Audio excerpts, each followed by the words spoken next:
ಮಹಿಳೆ ಸಮಸ್ಯೆಗಳು ಮಾತ್ರ ನಾನು ಹೇಳ್ತೀನಿ. ನಮಗೆ ಮೂಲಭೂತ ಸೌಕರ್ಯಗಳು ಯಾವುದೂ ಇಲ್ಲ, ಯಾವುದೇ ಒಂದು ಕಟ್ಟಡಗಳಿಲ್ಲ, ಅಲ್ಲಿ ಶೌಚಾಲಯಗಳಿಲ್ಲ. ನಾವೇ ತಿಂದಂಗೆ ತಿನ್ನ ನಮಗಾಗೋ ಸಮಸ್ಯೆಗಳನ್ನ ನಾವು ಇಲ್ಲಿ ಹೇಗಪ್ಪ ಯಾರ ಮನೆಗೆ ಹೋಗೋದು, ಅಲ್ಲಿ ಯಾವುದೇ ರೈತರ ಬಾಂಧವರ ಮನೆಗಳಿಗೆ ನಾವು ಹೋಗೋದಕ್ಕಾಗೋದಿಲ್ಲ. ಮರದ ಕೆಳಗಡೆ ಒಂದು ಕಟ್ಟೆ ಕೆಳಗಡೆ ಕುತ್ಕೊಂಡು ನಾವು ಕೆಲಸ ಮಾಡಬೇಕಂದ್ರೆ ನಮ್ಮ ರಕ್ಷಣೆ ಹೇಗೆ? ಈಗ ಎರಡನೇ ಸಮಸ್ಯೆ ಏನಂದರೆ ಅಂತರ್ಜಿಲ್ಲಾ ವರ್ಗಾವಣೆ ಹೇಗೆ ಅಂತಂದರೆ ಈಗ ಸರ್ಕಾರ ಹೇಳುತ್ತೆ ನೀವು ಆ ಜಿಲ್ಲೆಗಳಲ್ಲೇ ಮದುವೆ ಆಗ್ಬೋದು ಅಂತ. ಇದು ಸಾಧ್ಯನಾ? ಆ ಜಿಲ್ಲೆಗಳಲ್ಲೇ ನಾವು ನಮ್ಮ ಸಂಸಾರನ ಹುಡುಕೊಳ್ಳೋಕ್ಕೆ ನಮಗೆ ಸಾಧ್ಯನಾ?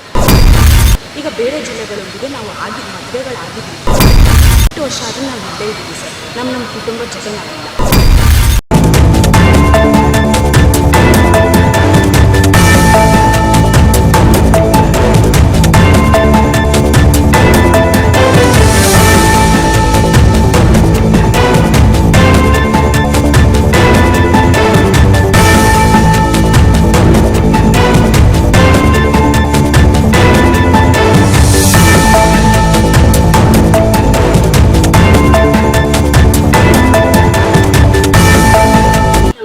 ಗ್ರಾಮ ಆಡಳಿತ ಅಧಿಕಾರಿಗಳ ಸಂಘ ಅಂದ್ರೆ ರಾಜ್ಯ ಸಂಘ ನಮಗೆ ನಿರ್ದೇಶನ ಇದೆ. ನಾವು 2ನೇ ಹಂತದ ಮುಷ್ಕರಕ್ಕೆ ಕೂತಿದ್ದೀವಿ.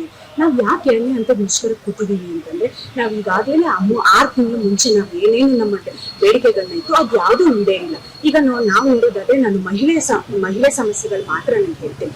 ಈಗ ಬೆಳಗ್ಗೆ 9 ಗಂಟೆ 10 ಗಂಟೆಗೆ ನಾವು ಇಲ್ಲಿಂದ ನಮ್ಮ ಕೇಂದ್ರ ಸ್ಥಾನ ಹಂಗಂದ್ರೆ ನಾವು ಯಾವ್ಯಾವ ಗ್ರಾಮಗಳಲ್ಲಿ ಕೆಲಸ ಮಾಡ್ತಾ ಇದೀವಿ ಅಲ್ಲಿಗೆ ಹೋದ್ರೆ ನಾವಿನ್ನ ಬರೋದೇ ನಾವು ಸಂಜೆ 6 ಗಂಟೆ ಹೋಗುತ್ತೆ. ಅಲ್ಲಿ ನಮ್ಗೆ ಮೂಲಭೂತ ಸೌಕರ್ಯಗಳು ಯಾವುದೂ ಇಲ್ಲ, ಯಾವುದೇ ಒಂದು ಕಟ್ಟಡಗಳಿಲ್ಲ, ಅಲ್ಲಿ ಶೌಚಾಲಯಗಳಿಲ್ಲ. ಈಗ ನಾವೇ ತಿಂದಂಗೆ ತಿನ್ನ ನಮಗಾಗೋ ಸಮಸ್ಯೆಗಳನ್ನ ನಾವೆಲ್ಲರೂ ಗೊತ್ತಿರೋ ಸಮಸ್ಯೆಗಳು. ಯಾಕೆ ಅಂತಂದ್ರೆ ಅವಾಗ ನಾವು ಎಲ್ಲಿ ಹೇಗಪ್ಪ ಯಾರ ಮನೆಗೆ ಹೋಗೋದು, ಅಲ್ಲಿ ಯಾವುದೇ ರೈತರ ಬಾಂಧವರ ಮನೆಗಳಿಗೆ ನಾವು ಹೋಗೋದಕ್ಕೆ ಆಗೋದಿಲ್ಲ, ಅಥವಾ ಅಲ್ಲಿ ಹೋಗಿ ಮಾಡಿದ್ರು ಅದು ಸರಿ ಬರಲ್ಲ ಅನ್ನೋದು ನಿಮ್ಗೆಲ್ಲ ಗೊತ್ತಿರೋ ವಿಷಯ. ಅಲ್ಲಿ ಆಗಿರ್ಬೋದು. ಆಮೇಲೆ ಇವಾಗ ಯಾವುದೋ ಒಂದು ಮರದ ಕೆಳಗಡೆ ಒಂದು ಕಟ್ಟೆ ಕೆಳಗಡೆ ಕುತ್ಕೊಂಡು ನಾವು ಕೆಲಸ ಮಾಡ್ಬೇಕಂದ್ರೆ ನಮ್ಮ ರಕ್ಷಣೆ ಹೇಗೆ? ಅಲ್ಲಿ ಆ ಮನೆಗೆ ಹೋಗ್ತೀವಿ, ಆ ಮನೆ ಹತ್ರ ಕುತ್ಕೊಂಡಿರ್ತೀವಿ. ಇದೊಂದು ಕೆಲಸ ಆಗ್ಬೇಕು ಅಂದ್ರೆ ನಮ್ದೇ ಆದ ಕಟ್ಟಡ ಇದ್ರೆ ಬನ್ನಿ ನಮ್ ಕಟ್ಟಡಕ್ಕೆ ಬನ್ನಿ, ನಮ್ಮ ಆಫೀಸ್ ನಮ್ ಕಚೇರಿ ಇದೆ ಬನ್ನಿ ಅಂತ ಕರೀಬೋದು. ಈಗ ಅವ್ರಿಗೆ ಹೇಗಾಗಿದೆ ಅಂತಂದ್ರೆ ಅವ್ರು ನಮ್ಗೆ ಫೋನ್ ಮಾಡ್ತಾರೆ, ನಾವ್ ಎಲ್ಲಿದ್ದೀವಿ ಹೇಗೆ ಅವ್ರು ನಾವು ಸಿಗ್ತಾನೂ ಇಲ್ಲ. ಆ ತರ ಪರಿಸ್ಥಿತಿಗಳಾಗಿದೆ. ನಮ್ದೇ ಆದ ಕಟ್ಟಡಗಳಿದೆ, ಇದು ಯಾವುದೇ ಆದ ಸಮಸ್ಯೆಗಳು. ಈಗ 2ನೇ ಸಮಸ್ಯೆ ಏನಂದ್ರೆ ಅಂತರ್ಜಿಲ್ಲಾ ವರ್ಗಾವಣೆ ಹೇಗೆ ಅಂತಂದ್ರೆ ಈ ಹಿಂದೆ 5 ವರ್ಷ ನಾವು ಒಂದು ಜಿಲ್ಲೆ ಇದ್ದು ಆಮೇಲೆ ನಾವು ಅಂತರ್ಜಿಲ್ಲಾ ವರ್ಗಾವಣೆ ತಗೋಬಹುದಾಗಿತ್ತು. ಆದ್ರೆ ಈಗ ಏನಾಗಿದೆ ಅಂದ್ರೆ 3 ವರ್ಷದಿಂದ ಅದನ್ನ ನಿಲ್ಸಿದ್ದಾರೆ. ಅದ್ರಿಂದ ಏನಾಗ್ತಿದೆ ಅಂದ್ರೆ 8 ವರ್ಷದವರೆಗೂ ನಾವು ಇಲ್ಲೇ ಇದ್ದೀವಿ. ಈಗ ಸರ್ಕಾರ ಹೇಳುತ್ತೆ ಆ ಜಿಲ್ಲೆಗಳಲ್ಲೇ ಮದುವೆ ಆಗ್ಬೋದು ಅಂತ. ಇದು ಸಾಧ್ಯನಾ? ಆ ಜಿಲ್ಲೆಗಳಲ್ಲಿ ನಾವು ನಮ್ಮ ಸಂಸಾರನ ಹುಡುಕೊಳ್ಳೋಕೆ ನಮಗೆ ಸಾಧ್ಯನಾ? ಈಗ ಬೇರೆ ಜಿಲ್ಲೆಗಳೊಂದಿಗೆ ನಾವು ಮದುವೆಗಳಾಗಿದ್ವಿ, 8 ವರ್ಷ ಆದ್ರೂ ನಾವು ಇಲ್ಲೇ ಇದ್ದೀವಿ ಸರ್. ನಮ್ಮ ಕುಟುಂಬದ ಜೊತೆ ನಾವಿಲ್ಲ. ಆಯ್ತು ವಾರಕ್ಕೊಂದ್ಸಲಿ ಆಗಿ ಹೋಗ್ತೀವಿ, ಶನಿವಾರ ಭಾನುವಾರ ಅಂತ.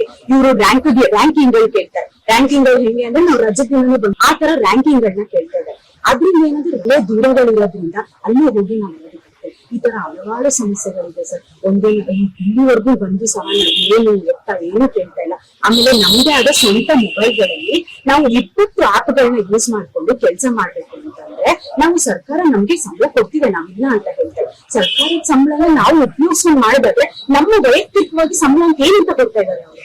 ಯಾಕಂದ್ರೆ ನಮ್ದು ವೈಯಕ್ತಿಕ ಸಂಬಳನೇ ನಾವು ಉಪಯೋಗಿಸ್ಕೊಳಕ್ ಆಗ್ತಾ ಇಲ್ಲ. ಇವ್ರಿಗೆ ನಾವು ನಮ್ದೇ ಕಟ್ಟಡಗಳನ್ನ ಕೂರ್ಸ್ಕೊಂಡು ನಾವೇ ಚೇರ್ ತಗೊಂಡು ನಾವೇ ಟೇಬಲ್ ತಗೊಂಡು ಎಲ್ಲ ಮಾಡ್ಕೊಳ್ಳೋದಾದ್ರೆ ನಾವು ಹೆಂಗೆ? ಇದ್ರಿಂದ ನಮ್ಮ ಪರ್ಸನಲ್ ಲೈಫ್ ಅನ್ನೋದೇನಿದೆ ನಮ್ಗೆ ಸಿಗ್ತಾ ಇಲ್ಲ ಸರ್. ಇದ್ರಿಂದ ನಮ್ಮ ಬೇಡಿಕೆಗಳನ್ನ ಈಡೇರಿಸೋದು ನಾವು ಈ ಮುಷ್ಕರನ ಹಿಂದೆ ತಗೊಳ್ಳೋ ಮಾತೇ ಇಲ್ಲ ಸರ್.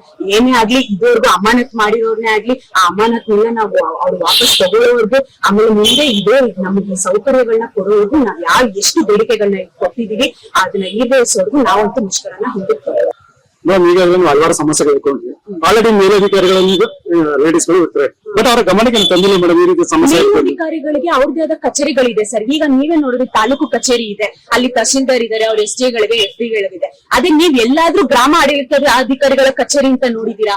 ಅವ್ರಿಗೆ ಆದಂತ ಹೊಸ ಬಿಲ್ಡಿಂಗ್ ಗಳಿದ್ಯಾ? ಅವ್ರಿಗೆ ಆದಂತ ಇದು ಚೇರು ಟೇಬಲ್ ಗಳನ್ನ ನೀವೆಲ್ಲಾರು ನೋಡಿದ್ರೆ ಸರ್? ಸಾಧ್ಯನೇ ಇಲ್ಲ. ಇಡೀ ಕರ್ನಾಟಕ ಅಧಿಕಾರಿಗಳ ಗಮನಕ್ಕಾಗಲಿ ಸರ್ಕಾರದ ಗಮನಕ್ಕಾಗಲಿ ಈ ತರ ಸಮಸ್ಯೆ ಬಂದಿದೆ ಸರ್, ಬಂದಿದೆ. ಅವ್ರಿಗೆ ಏನು ರೆಸ್ಪಾನ್ಸ್ ಸಿಕ್ಕಿಲ್ಲ ಸರ್. ಅದಕ್ಕಾಗಿ ನಾವು 2ನೇ ಹಂತದಲ್ಲಿ ನಾವು ಮುಷ್ಕರ ಕೂತಿರೋದು ಸರ್.